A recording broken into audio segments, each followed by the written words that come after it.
It is week 5. The Bulldogs are 3-1, 2-0 in conference play. Got a road game out there at Livingstone University. Or Livingstone College, my bad. So, obviously, I'm predicting the Bowie State victory. But I have several different concrete reasons. Like, one thing about me, yes, you could say, look, I picked Bowie to win every single game this year. That is true. But I've always given concrete reasons as to why. Also, I've been right every time except for Davenport, and we had the ball with a chance to score and win that game as well. So there's that. Now, I'm looking at Livingstone. Livingstone is 0-4. They're winless. And it's just, if you look at all the stats, there's no reason as to why we should not win this game. I mean, they give up almost 30 points a game, at least.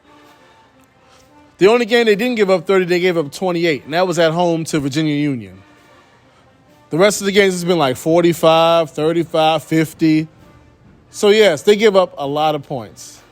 Their scoring differential is like 20 points. They score around 10 a game, give up basically 30 a game. Their defense is atrocious. They've given up, like, I'm not even exaggerating, 1,000 rushing yards in 4 games. Mind you, this is a Bowie State team that done found its stride in the running game. We had a 100-yard rusher last week. So I'm expecting guys to get off. I'm expecting, I'm going to be real, man. I'm looking at like 200 rushing yards this week. Well, let me be realistic. I'm expecting 165 total rushing yards this week. They give up 223 a game. I'm expecting 165 from us. They've given up, I think around 700-800 passing yards so far this year in 4 games. I'm expecting another, let's say I'm expecting about 180 passing yards. So I expect us to have around close to 400 total yards, around 375 total yards for the game, rushing and passing. I'm expecting, I'm not sure what they're going to do. I think they're going to roll with Jenkins again, and I would do the same thing. I'm expecting Amir Jenkins to have a bounce-back game, get himself into a rhythm. Because this is the perfect situation, because now it's not going to be, swirling wind and rain like it was last week. It might still be raining, but it'll be like drizzling, as opposed to last week it was a downpour and the winds were gusting. So we're going to have much better weather and a running game. This is the first time all season where Jenkins has had everything in alignment for him in terms of weather and running game. So you got balance and good weather. So I'm expecting him to bounce back, get into a good groove, and Livingstone is the perfect team to get into a good groove against. The main thing we got to do, because one thing that happened with them against Union, which made that game close and they almost upset Union, was they had a couple of big plays against Union. A couple of big plays down the field where guys are kind of like wide open and made some big plays. We don't really give up too much of that, especially not in conference play. So if we can shut that down, this can be a dominant performance. Because as bad as Livingstone has played this year, they still have a fairly decent time of possession. It's almost 30-30, which I don't know how time of possession is that close with all these lopsided games, but hey. So I'm looking at us, once again, about 375 total yards, around there. About 165 passing, about 175 passing, about 165 rushing. Time of possession, 40-20. I would say against Livingstone, I would expect us to score around.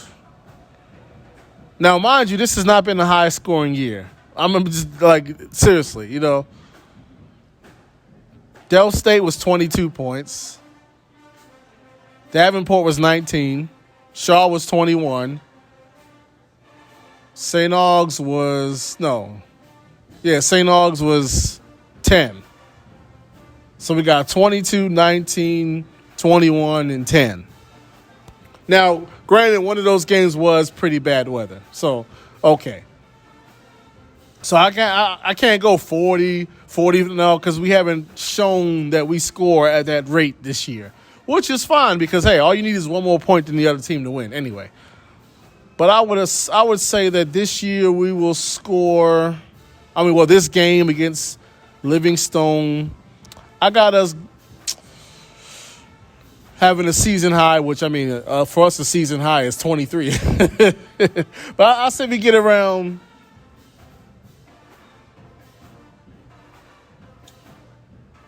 Because I can't call for an offensive explosion until I see one. So I'm going to say we score 27 points, 28 points this game. I can't go higher than 30. Like, I can see 30, but not really. Like, around 27. So I'm going to say the final score is 27. And we haven't shut anybody out this year. So, and to give Livingstone credit, they haven't been shut out, I don't believe. They've always scored at least, I think, one touchdown in each game. So I'll give them, and they are tougher than, they're still winless, but they are not as an easy out as they have been in the past. I got to give them that credit.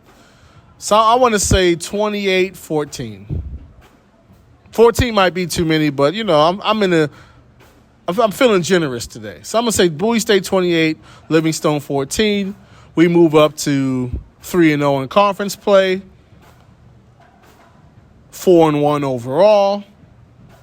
Probably still won't get into the rankings, which is unfortunate, but hey, it is what it is. And that's going to set us up beautifully for next week. I ain't going to talk about next week because it ain't here yet. So we're going to focus on this week. Focus for this week is over between 375 and 400 total yards, between 175 and 200 passing yards, between 150 and 180 rushing yards, between 45 and 38 minutes of time of possession, between 27 and 34 points. That's the goals for this week.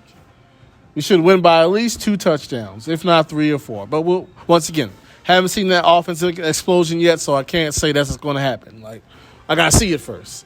But I'm definitely seeing a victory. So, let's go.